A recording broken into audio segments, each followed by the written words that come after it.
The Trump administration tries to ease tensions between two close allies. Qatar has served as key mediator in the push to end the fighting in Gaza. And today, the president's top diplomat, Marco Rubio, stood with Israeli Prime Minister Benjamin Netanyahu, presenting a united front after Israel's deadly attack against Hamas in Qatar sparked international criticism.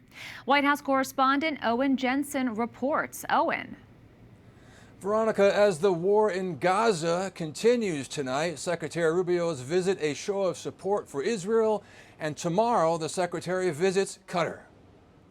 U.S. Secretary of State Marco Rubio and Israeli Prime Minister Benjamin Netanyahu greet each other in Jerusalem. The region still reeling from Israel's strike targeting Hamas leaders in Qatar. At the same time, Israel escalating its assault on Gaza City. At a joint news conference, Secretary Rubio telling reporters he's encouraging Qatar to play a constructive role. We are focused on what happens now. What happens next? What role can Qatar play possibly in reaching an outcome here that leads not just to the end of this hostilities, not just to the release of all of the hostages, both living and deceased, not just the disarmament and elimination of Hamas, but also a better future for the people of Gaza. And Netanyahu warns there's no sovereignty when you are effectively giving a base to terrorists and a place where they can ply their gruesome trade.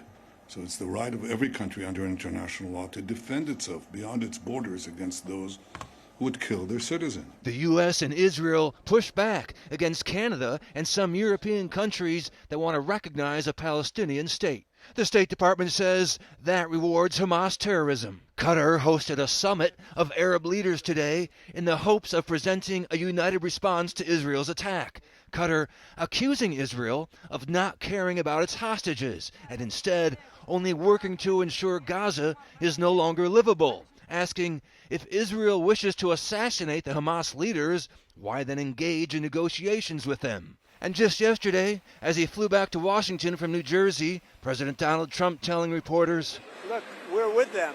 You know, they've been a great ally. A lot of people don't understand that about Qatar, but Qatar's been a great ally. They also lead a very difficult life because they're right in the middle of everything. So they have to be a little bit politically correct in their terms. But I will tell you, they've been a great ally for the United States, Qatar."